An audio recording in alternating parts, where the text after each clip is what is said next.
सभी को जय मसीह की। आज हम पढ़ेंगे यशाया 7 अध्याय। राजा आहाज को एक संदेश। यहूदा का राजा आहाज जो यतान का पुत्र और उजिया का पोता था, उसके दिनों में अराम के राजा रसीन और इज़राइल के राजा रमल्याह के पुत्र पेके ने यरूशलेम से लड़ने के लिए चढ़ाई की, परंतु युद्ध करके उनसे कुछ बन न पड़ा।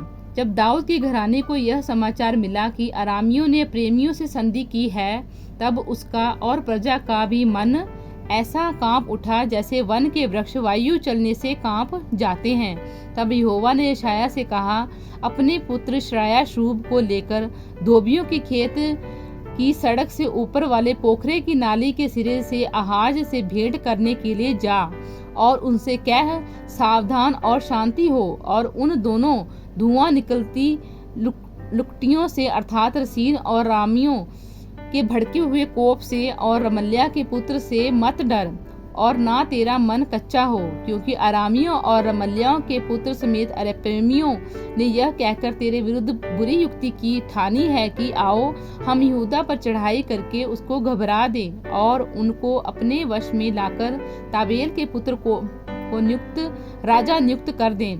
इसीलिए प्रभु यहोवा ने यह कहा है कि यह युक्ति ना तो सफल होगी और ना पूरी, क्योंकि अराम का सिर दमशक और दमशक का सिर रसीन और एप्रेम का सिर शमरोन और शमरोन का सिर रमल्याह का पुत्र है। 65 वर्ष के भीतर एप्रेम का बल इतना टूट जाएगा कि वह जाति बनी न रहेगी।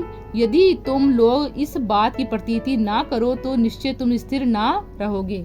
इम्मानुएल का चिन्ह।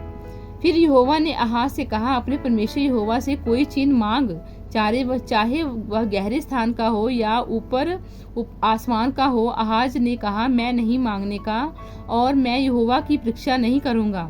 तब उसने कहा, हे दाऊद के घराने सुनो, क्या तुम मनुष्यों को उकता देना छोटी बात समझकर अब मेरे परमेश्वर को भी उकता दोगे?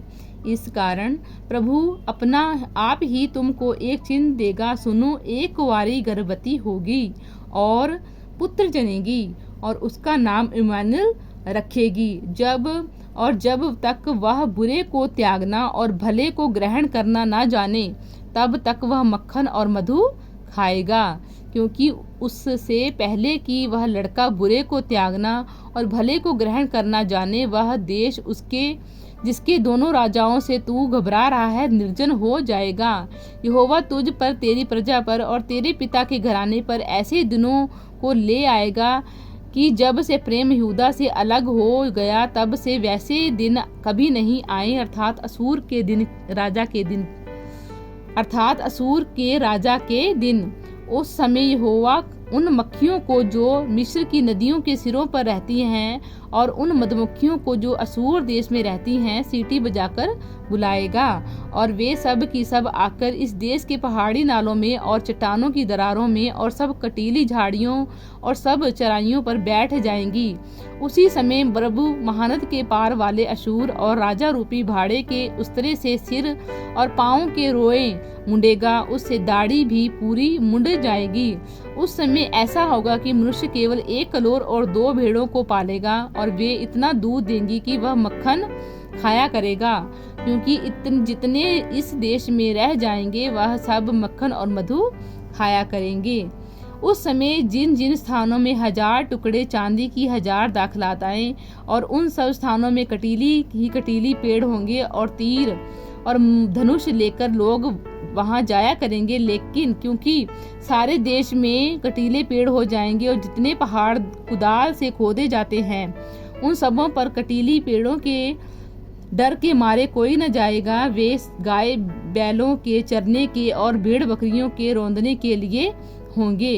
प्रभु इन वचनों द्वारा आपको आशीष दें। आमीन।